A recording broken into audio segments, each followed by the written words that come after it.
smile of the beautiful moon as it peeks through the curtains of night, and the voice of the nightingale singing his tune, and the stars seem to shine with delight.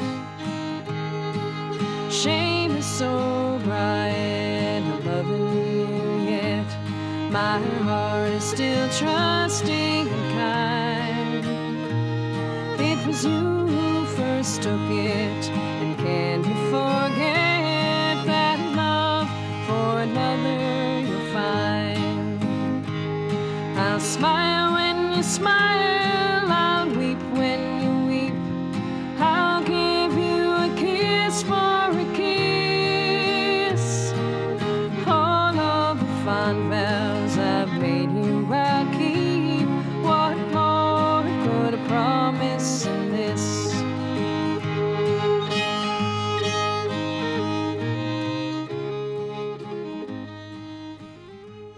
I probably realized I was a Missourian before it ever dawned on me that I was an Ozarker. In fact, I remember very distinctly being at the railroad depot over in Monette one day. I was just a small child, but I was intrigued by, you know, this display of color postcards, picture postcards, and there was one with this picture of the traditional Ozark hillbilly kind of scene, you know, Daisy Mae stretched out on the porch, and Pa and the boys loafing around and so forth. I looked at that picture and I told my dad, I said, you know, this place looks interesting. I'd like to go there sometime. And Dad laughed and said, well, you're there. And that was the first I knew about the Ozarks. And I still didn't know where the boundaries of the Ozarks could be found until many years later.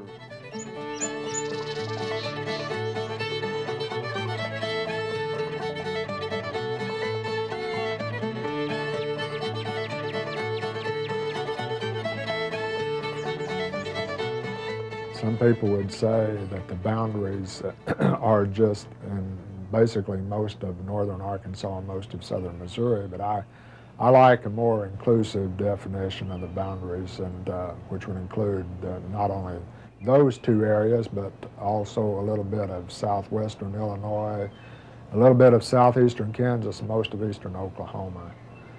Actually, the boundaries are pretty well defined by the major rivers around the area. On the north, the Missouri River makes a pretty good boundary of the Ozarks. On the east, the Mississippi. On the southeast, the Black River makes a good boundary. And on the south, the Arkansas. On the southwest corner of the Ozarks, the Spring River makes a pretty good boundary. So it is sort of surrounded by rivers, kind of a parallelogram. And then the large streams that come out of the Ozarks, like the Osage and the White River and the Current River and the Black River, have dissected that plateau and cut into it. And it's in those areas that you find the really hilly districts of the Ozarks. What people who are unfamiliar with the Ozarks carry away with them as their best memories of the Ozarks, those wonderful up and down hills and ridges and deep valleys. In the sense of time and timelessness,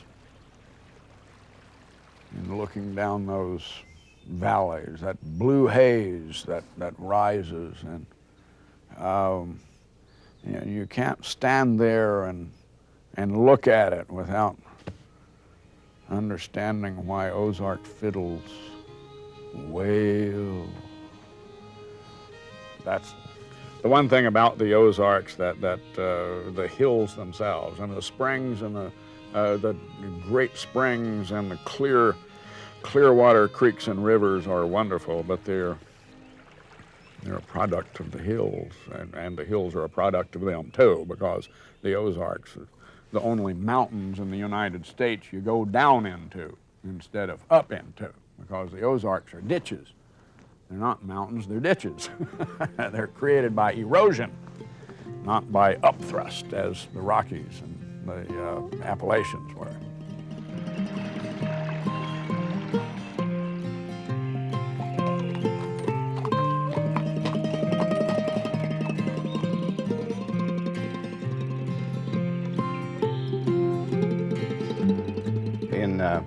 Henry Schoolcraft's journal, which was one of the early journals on the Ozarks, the first people that came in were, if you can, according to Schoolcraft's diary, they were hunters and gatherers, really, hunters and fishermen, trappers, and they traded what they could take off the land, what wild game and honey and so forth that they could gather and ship down the river.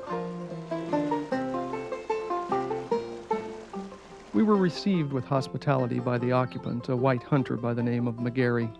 He had a field of several acres under cultivation where he raised corn, with several horses, cows, and hogs.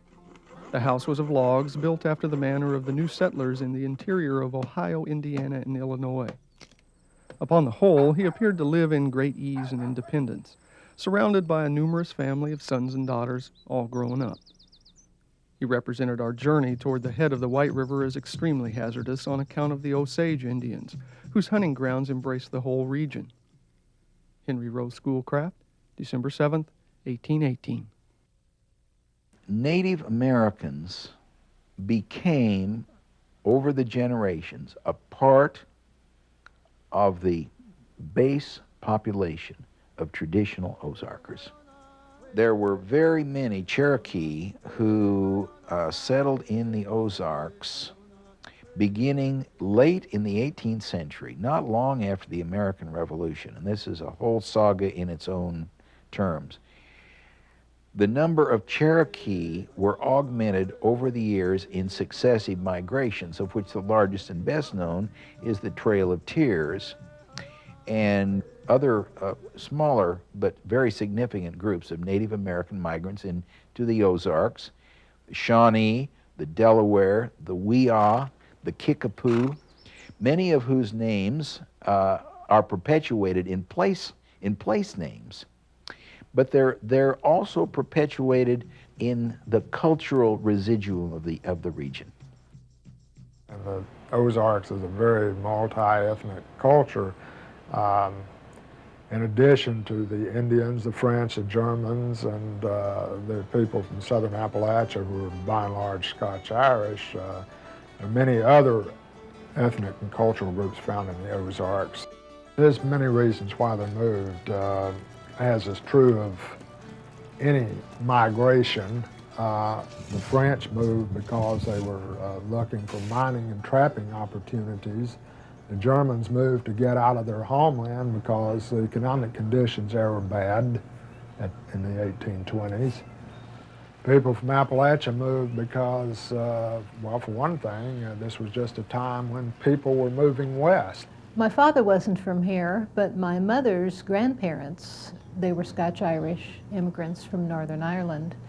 They were very typical Scotch-Irish immigrants in this part of the country because they had settled first on the East Coast, traveled down the Appalachians down into Tennessee, and then came into this area in the 1830s from Tennessee, along with a large group of other people who migrated into this area. I think in the settlement patterns of the Ozarks, there are explanations for certain kinds of values. A German farmstead is laid out north and south, or east and west. It's laid out with a compass, with a surveyor's instrument. The Scott-Irish farm is laid out with the lay of the land, with the way that hillside faces toward the sun, up above the creek bottom, up above the flood stage, and that German farmstead is painted. That barn is painted. It's kept painted. In almost all cases, that Scott-Irish barn was never painted. It was built out of rough-sawn oak and never painted, and I wonder if that isn't some indication of their own sense of life. Life is a brief thing, and you can't build for eternity. And that old barn that's built to weather silver, where it shines like your ancestors in the moonlight, is is, I think, characteristic of the Scot-Irish. I think there's a sense of a fatalism that hovers over life, that you work as hard as you can. There is a limit, you know, beyond which you can't go. I think they believe everything will be all right in the end, but I don't think they have any illusions that life was meant to be easy. You know, if they lost children, they lived with accidents, they lived through not having enough to eat at times. And I'm not trying to lessen the impact of those things, but they take them in a kind of a stride that the old-timers do that we don't today. They seem to think that that's part of life, that you're going to have some bad times, you know, that it's bad and it's good.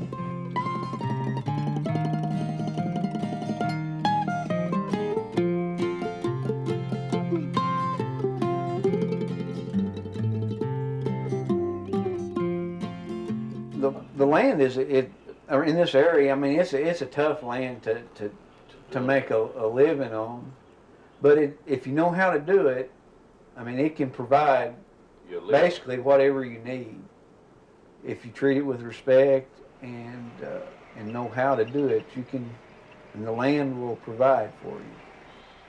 I grew up in Taney County, just north of the Arkansas border, 3 or 4 miles the way the crow flies. On an Ozark farm, which was, I think, a great deal like most other Ozarks farms, with some exceptions. On that farm, I grew up much the same way my father did. He was born in 1901 in Taney County, and he grew up much the same way his father did. He was born in 1870 in Taney County. And we farmed with horses until I was about 15 years old. And when you're farming with horsepower instead of tractor power, you do things much the same way you did a generation before or 2 generations before. And it was a life of hard work. It was, work was the, in many ways, the social Bible and the economic Bible of the place. If you prospered, and no one prospered very much on an Ozark farm, but if you prospered, you did it by sweat. Everyone worked in the fields, women and children too, and helped to plant and gather in the crops. Often I have looked across the fields in the evenings when the day's work was done and wondered if I could possibly get back to the house. I would be so tired. My little brother and I plowed with the old ox team. That sort of work was cruelly hard on little children of our age, but it was wartime, and there was no other way to get the work done. Margaret Gilmore Kelso, 1864. When I was just a kid, I went to work helping at the sawmill. 40 cents an hour was what we got when we went to the companies to work. And we worked all over this country, cutting the timber and bringing it in there with mules and wagons. My grandpa and dad would hew them ties with that broad axe, cut the trees with the old crosscut, hew them, and load them on the wagon and haul them to Sillamore. Well, they'd make about 10 a day is about all they could make. Cut the trees and hew them out, and that's 50 cents a piece they'd make. And Grandpa would load his wagon with all them mules could pull of them ties, haul them to Sillamore and sell them. They shipped them out on the train. They built railroads everywhere with them, you know. And I remember Mom had it pretty hard because we lived out on a little farm. As I said, in a rural community. We had a milk cow and raised hogs, and we had chickens, and we boiled the clothes in a big black pot outside. All the white clothes, you boiled them. And I can still see my mom wring those sheets out of the water. She'd twist them up around her arm as she wrung them, keep wrapping it up around her arm, and when she'd get it all done, then she'd take it off her arm, put it in the basket, and go to the line. There was lots of times she didn't get the laundry all done in one day. A married woman with a family could not have had a job away from home back in those days. They were busy. Doris Kentner McCall. I visited with Blanche Richardson, who's a native to this area, not long ago, and we were visiting about cooking, for one thing. She cooked on a wood stove until she got a gas stove, I think she told me in 1952, but she was born in 1920. So she cooked on a wood stove for 30 years as she's raising her own family, very much the same way that her mother and her grandmother would have raised theirs. But there they were, cooking and canning, daily, the women were. And there's just no way that that kind of life can be anything but hard. Now, she said no one knew any better. That's the way everyone lived, so it wasn't like you were looking down the street at neighbors and saying, well, they've really got it easy. For the most part, all the people that lived out in the country lived very similar. Understanding the kind of work it took to survive in the Ozarks has to give us faith in ourselves. When my mother and father first moved to an Ozarks farm, their source of water was a spring, which was approximately 400 feet straight out in front of their house and 600 feet down. My mother carried water from that spring, 2 buckets at a time, for all household uses, including laundry. And that's just one example of literally the whole life, representative of the whole life. The kind of grit and determination it takes to carry water out of that spring hollow to that ridge top.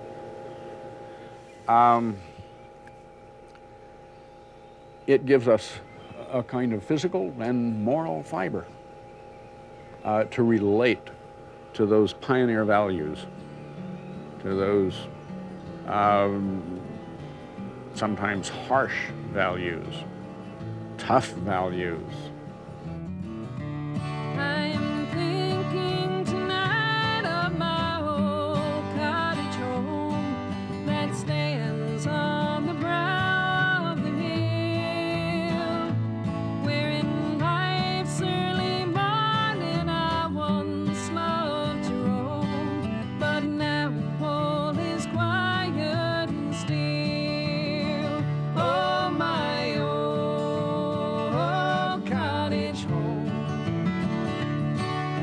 stands on the brow of the hill. In life's early morning I once loved to roam, but now all is quiet and still. There's no question in my mind that the land has, in many ways, shaped the Ozarks people through all of the history up until recently. People were very close to the land. The kind of topography that they worked in, the kind of isolation that they had to face, would determine whether they had to be self-sufficient. It would determine how hardscrabble their existence was. In all of these ways, the land did shape the people, and I think Ozarkers traditionally have been pretty self-reliant, self-sufficient, independent, hardworking when there was a need for hard work. All of these things I think we can attribute to a great extent to the land that we were living on. A lot of the things that are called Ozarkian and are not really unique to the Ozarks. They're rural things, rural ways of doing things. Rural people tend to be self-sufficient, self-reliant. because they have to be, or at least they had to be in the past. If it was a day's trip to town to get supplies or to get repairs, they tended to be pretty good at fixing things and pretty good at taking care of things for themselves.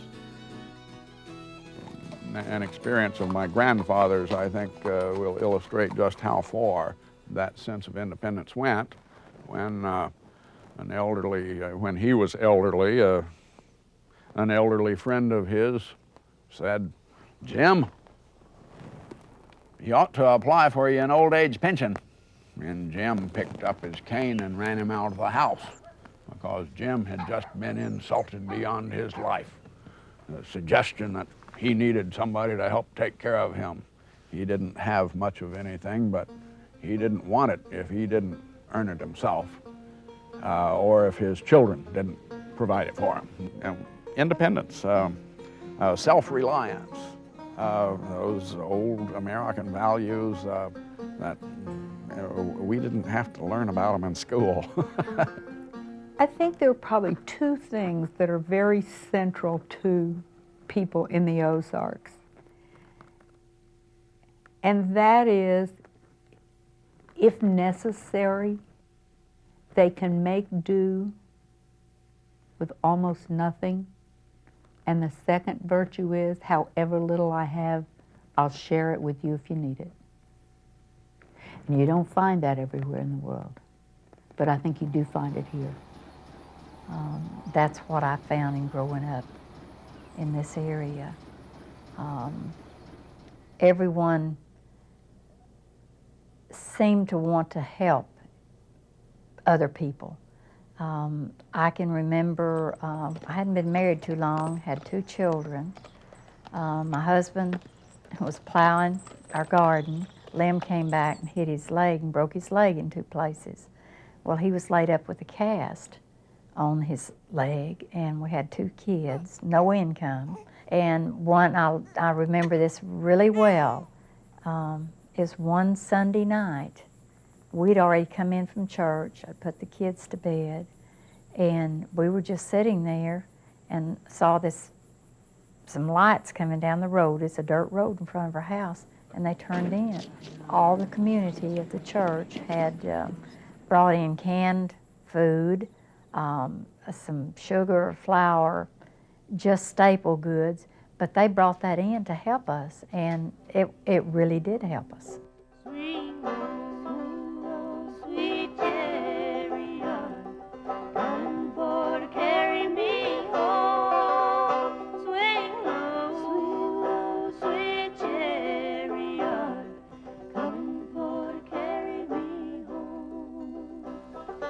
As you travel around the Ozarks, you find a lot of little churches,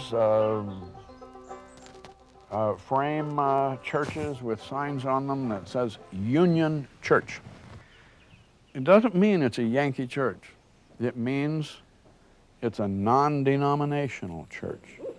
It was a union of the several different denominational families or groups, and they pooled their resources and they built a church. And that name expresses the importance of religion in many ways. So important that you can get Baptists and Church of Christ and Methodists and Presbyterians in the same building.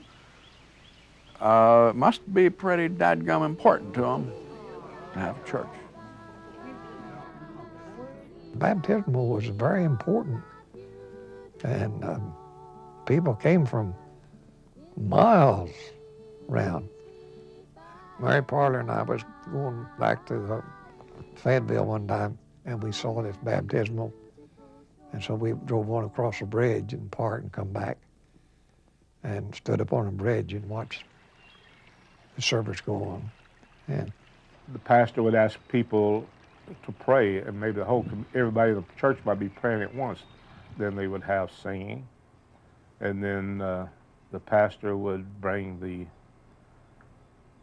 delegates for baptism come out and get them and lead them into stream of water, and they'd go out one at a time, and the preacher would immerse them fully in that cold creek water. And lots of times afterward, sometimes it would be an individual shouting. I don't know whether it was from the cold water or what prompted it all together. But sometimes afterwards there'd be some shouts of joy, just kind of generally. But it was a curious kind of both serious, solemn occasion marked by occasional outbursts of joy.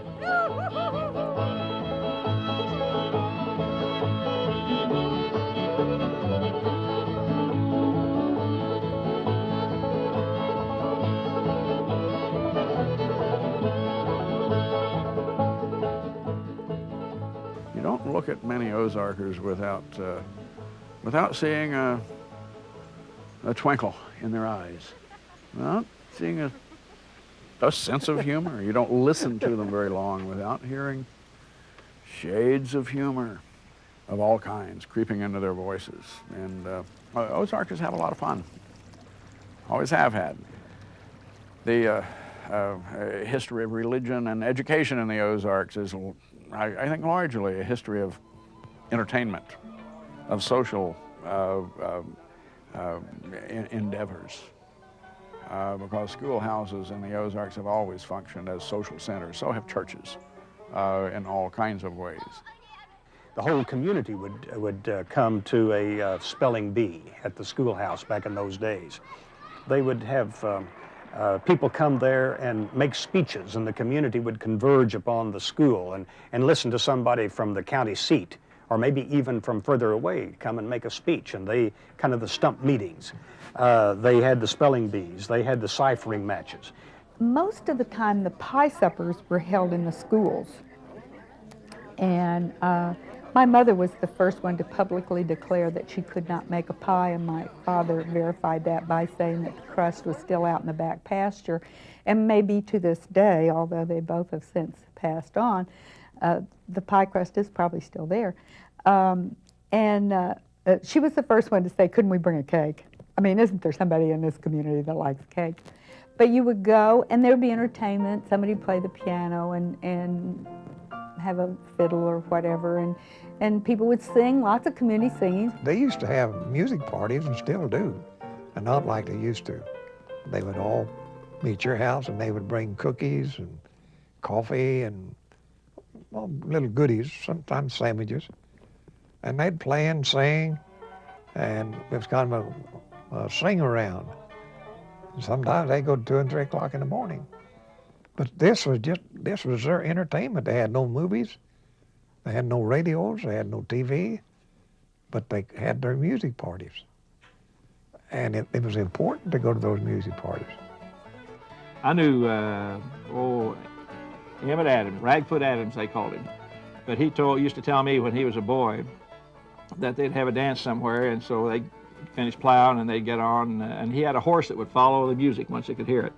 And he said he didn't have to worry about anything. And the horse pretty well knew where they were going anyway, because they went a lot of times. And they'd dance all night till almost dawn. And they'd come back, and the horse, he'd go to sleep on the horse if he could. He said many a time he's gone to sleep behind the plow the next morning. But I've got tons of really interesting stories. Your storytelling was another big part of your Ozarks.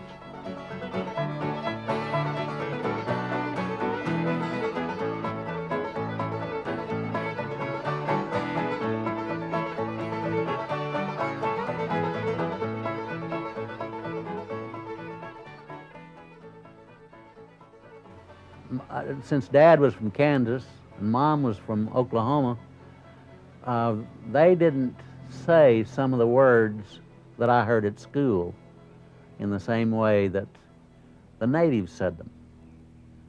And for example, everybody said ain't. Everybody said ain't.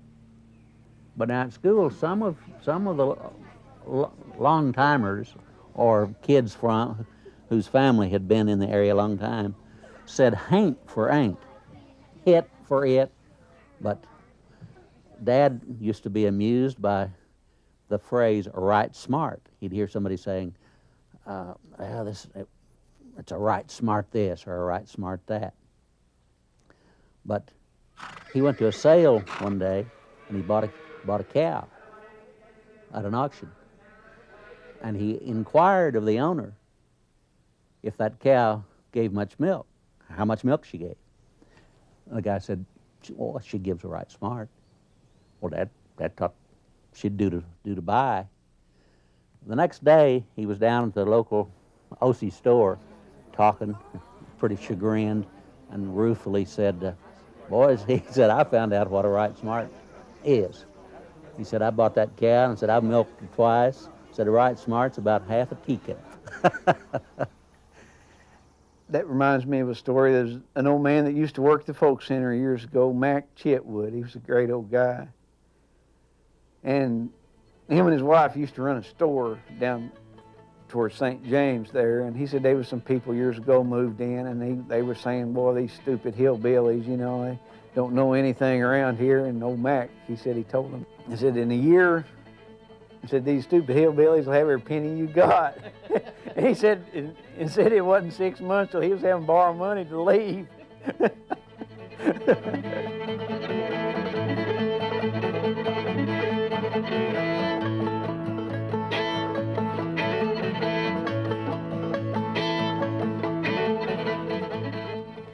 I've always resented people who think that people whom they call hillbillies were dumb.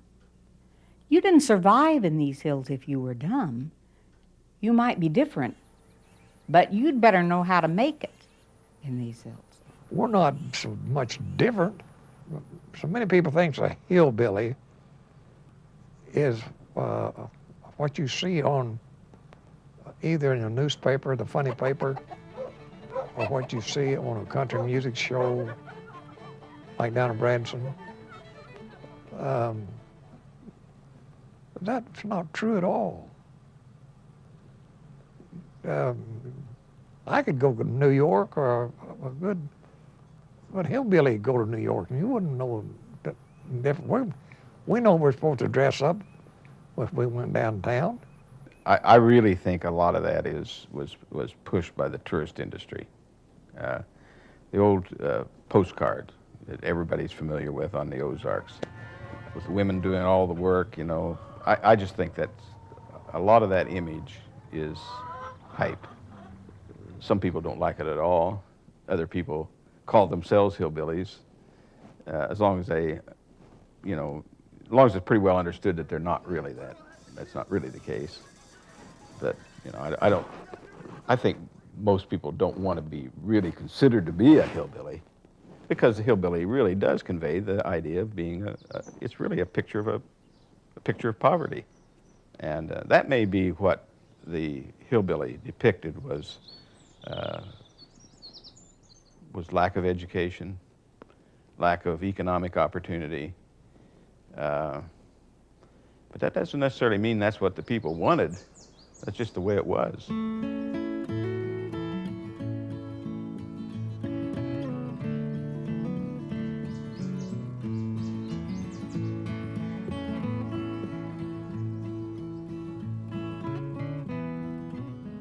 Opportunities here now that there didn't used to be.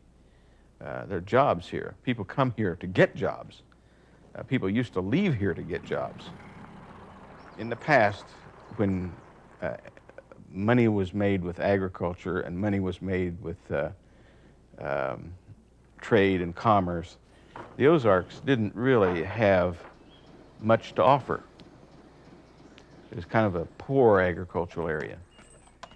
But what we have now is a much different kind of an economy. It's a service economy, by and large. And we deal with, we harvest the tourists now. Well, there are good and there are bad repercussions from our success as a tourism destination. On balance, I would say it's positive. Certainly it's an economic benefit to have all of those tourism dollars coming into our area.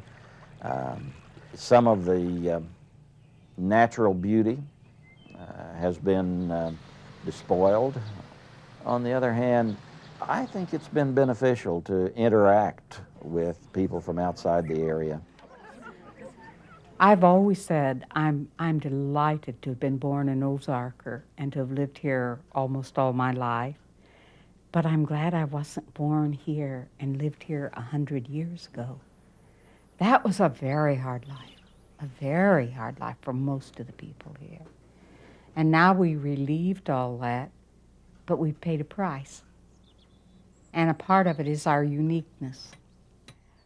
We are losing the beauty, part of the beauty of the Ozarks, the naturalness of it, and we're also losing the closeness, the familial relationships that the isolation gave the people in here. I'm not longing for the good old days. I don't believe in the good old days. We're going to change. We have to. But I hope we can, in the process, preserve some of the things that are really beautiful and lovely about the Ozarks, both the land and the people and the culture and the mindset, the whole thing. If you really want to know an Ozarker, you have to be patient, you have to listen, and not be judgmental. And I don't think that's just of the Ozarks. I think it's important for every culture to remember its stories, to remember its history, to remember its past. That's what we build the future on. But Ozarkers won't tell you much until there's been a trust transfer. And they're not quick to do that. And there's no great mystique to it.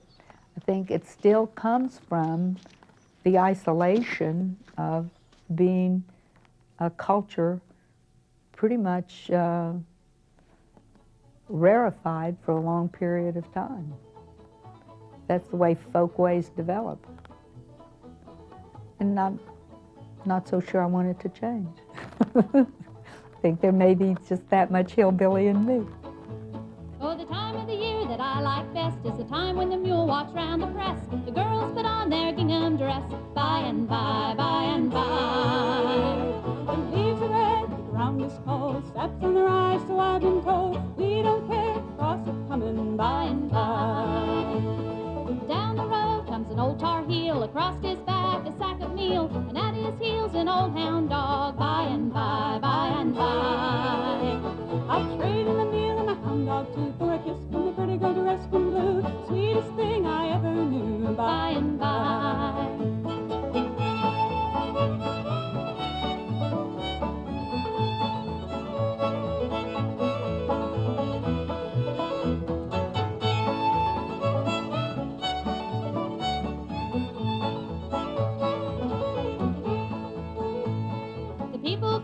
Miles around, their wagon tracks tearing up the ground. They come with cane and they come for to spark, by and by, by and by. We'll build up a fire neath a big iron pot, stir up the cane till it's boiling hot, then out in the dark they'll steal a kiss, by and by. They come from here, they come from there, folks come in from most everywhere. The old mule joke is a-going around, by and by, by and by.